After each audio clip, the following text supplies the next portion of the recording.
When people think about the UAE, they probably think about Dubai and the world's tallest building. But outside of Dubai, you can find beautiful greenery like this. You're gonna find incredible architecture and mosques like this. Outside of Dubai, you're also gonna find ancient markets with gold, silver, and these magical carpets from all over the world. In this video, I'm gonna show you why you should leave Dubai on your next trip and explore other places like Sharjah and Abu Dhabi, and show you some of the coolest places outside of Dubai. So right now I'm on the 2-hour bus that goes from Dubai to Abu Dhabi, and this is like a really fancy bus station, by the way. The bus itself is like 25 dirhams. On the way here I met like a viewer from Bangladesh. We were talking about like how there's so many South Asians in Dubai, UAE in general. Like start a conversation with someone in English, but they're like usually from India and Pakistan. I just switched to Urdu in the first 10 seconds anyways because you meet so many people from South Asia. But yeah, I'm gonna head to Abu Dhabi now.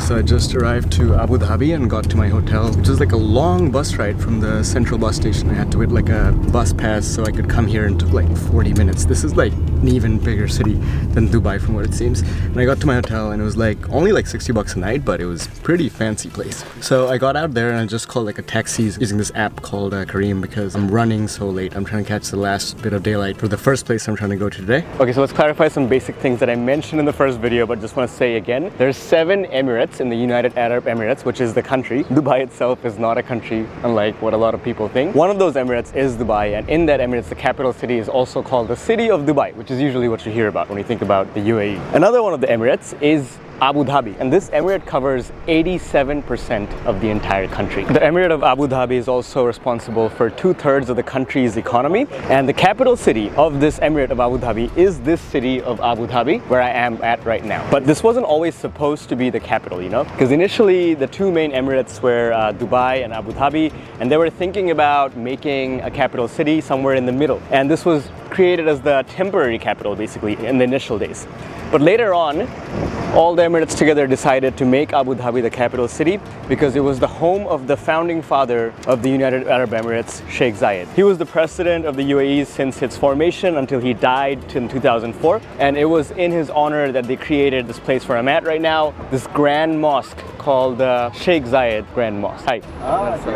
Thank you. So there's no direct way to go into the mosque. You kind of have to go through this tunnel, and for that you have to go like down the escalators of this fancy dome and enter this market. Looks like there's an entire shopping mall complete with a McDonald's at the entrance of the mosque. And this is a pretty big shopping mall. And I know they sell clothes here in case people don't wear the right clothing and they have to buy something to cover themselves. As I was about to enter the mosque, I realized it was already closed for the day. So I just got on the bus and left. Since I was already out, I figured I might as well go to the next place and see something else before it's dark. But I didn't factor in that it's gonna take 1 hour on a bus to come to this next spot, even with like 0 traffic, so it's almost dark. But since we're here, we're gonna explore the next spot. So I'm not exactly sure where I am right now, but this place definitely has a lot of trees. Man, the streets here are so massive and wide. Parts of it feels like you're walking around in downtown LA. In the middle of all the big buildings of Abu Dhabi is the oldest stone building in the city, which served as the royal palace from the 18th century until 1966. I found out as I was going in I was not allowed to vlog there, so I'm just doing a voiceover over the things I saw. Now this place was actually constructed as a watchtower to defend the only freshwater supply or well in Abu Dhabi. Then it was expanded into this small fort. Then it was expanded into the permanent residence of the Sheikh, which is why it became this palace with these like luxurious rooms and hallways and courtyards and everything. Right next to this palace, here's the really cool part, they have a special building where they show a traditional way of preparing Arabic coffee, and this guy basically shows you how they make it, and then they serve it to you, and they give it to you with a date because it's too bitter, the coffee by itself, and it's such a delicious combination.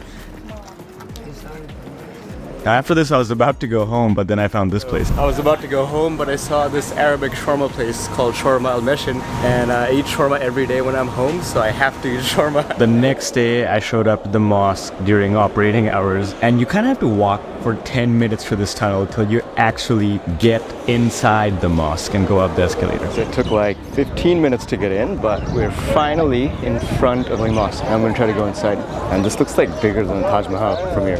You definitely have to wear sunglasses here because it's so bright. You'll go blind otherwise. Yeah, then it was time to go inside the mosque itself.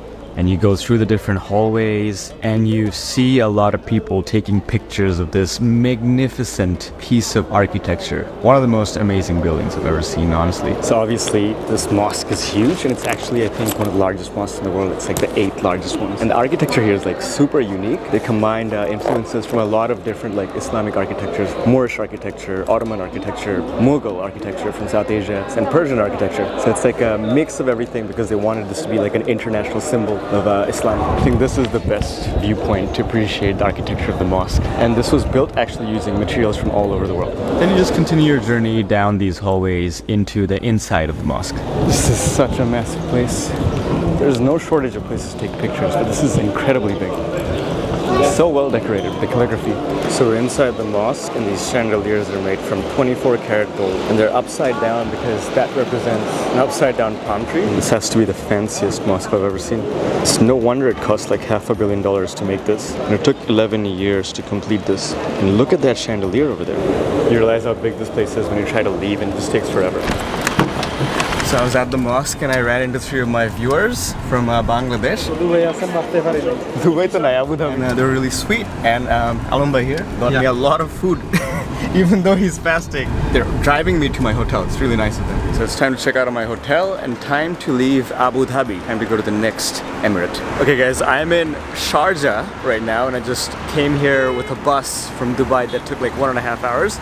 You know, when you use the Dubai public transit system for like buses, trams, metro, you have to like tap once when you get on and tap once when you're getting off. And I just forgot to tap completely when I was getting off, so hopefully it's not going to charge me too much money. So I was just getting some b-roll of the street, and then this guy came asked me if I worked with the municipality, and I was like filming cars so I could like find people that are speeding.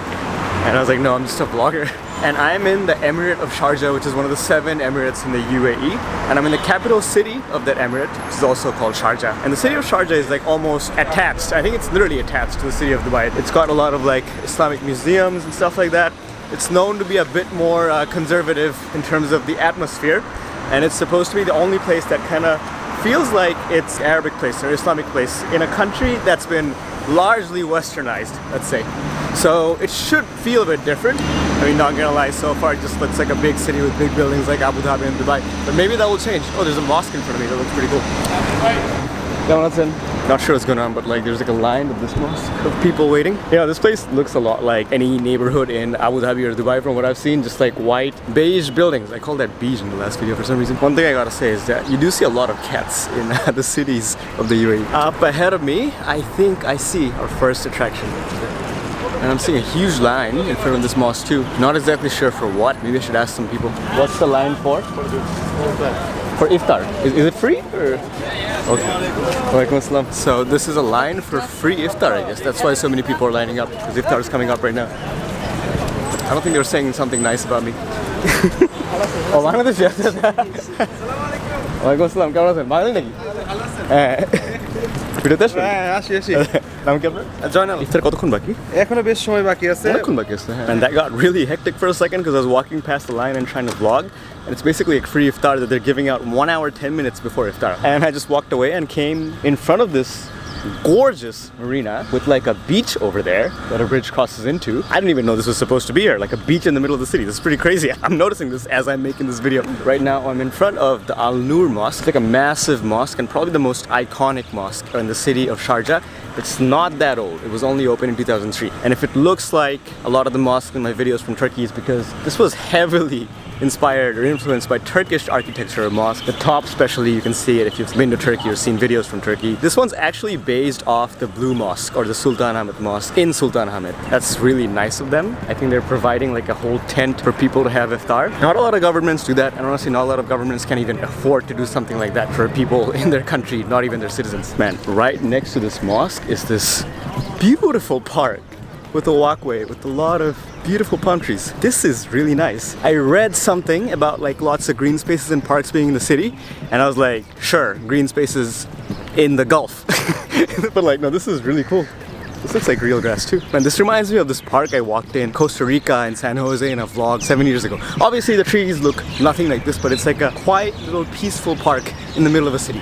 in that sense it's very similar. I just realized I was going the completely wrong way, so I have to get back to the main road. Not gonna lie, as I'm walking around the city on the sidewalks, I'm hearing a lot more Arabic than I did in Dubai and Abu Dhabi. It seems like I can actually walk between the different attractions in Sharjah, which is crazy because that was not the case in Dubai and definitely not the case in Abu Dhabi. Speaking of which, our next attraction is in front of me. Okay, right now I'm in front of the Blue Souk, which is the main souk of the city, and the souk basically means a market in Arabic. And there's like two different wings to it that's like separated by a street that goes right down the middle. There seems to be like a little bridge or a hallway connecting the two wings. And this is called the Blue Souk because on top of the beige walls that you see on every other building, there's like these beautiful blue tiles decorating the whole place. Alright, so I'm gonna go and film inside, but first I'm gonna switch from this big shotgun mic on top of my camera to this like little DJI mic too, so people don't get scared when they see a mic.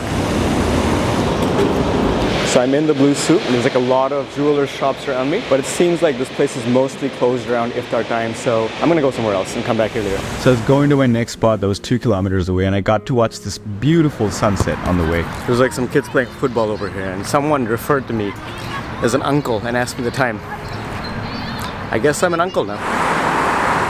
Sometimes I'm walking into these neighborhoods that just feels like a neighborhood in Bangladesh, honestly. So I'm in front of the main fort of Sharjah, which is more than 200 years old, and it's called the Al-Hassin Fort, which sounds a lot like the Al-Hassan Fort in Abu Dhabi. This is the oldest surviving fort in all of Sharjah. It's made out of clay, rock, and coral reef. If you remember, I was in the Maldives in Malé, and I saw there was like a big fortification built out of coral reef, and I was pretty shocked. That was the first time I'd ever seen it. Now this is made out of coral reef too, so I guess that practice is more common than I thought it was. There's these classic watchtowers in front of the gate too, and there are these really cool cannons in front of the gate too. So I just had iftar, which is basically 7 samosas and a cup of delicious tea. And I was gonna film inside, but it sounded like the staff in there were like fighting or like having a big argument, so I didn't want to film in the middle of all of that. Going back to the Blue Souk. So we're back in the Blue Souk, and it looks like the jewelry shops are finally open, and I'm going through that bridge that we saw in the video earlier in the evening. You know, jewelry and gold is nice, but what I really wanted to see in this market is known for having some of the best carpets in the world. So apparently the carpet shops, which are really famous here worldwide, are not as common as they used to be, but I found a place where the guy like showed me around, showed me all the carpets in the different regions. There were like carpets from Pakistan, Afghanistan, Kazakhstan, Iran, a lot of carpets from Iran, and they were like very expensive ones. These cost $2,500. Making each of these carpets take like 2 to 3 years. Alright, that's gonna be it for this video from every place outside Dubai, because now I need to catch a bus and go back to Dubai, to my hotel. So like, comment, subscribe, and follow me on Instagram if you want real-time travel updates. I don't even know if like liking and commenting helps. Just like watch videos if you like it. I think that's all you have to do to help out my channel. I'll catch you guys from the next video. Ciao.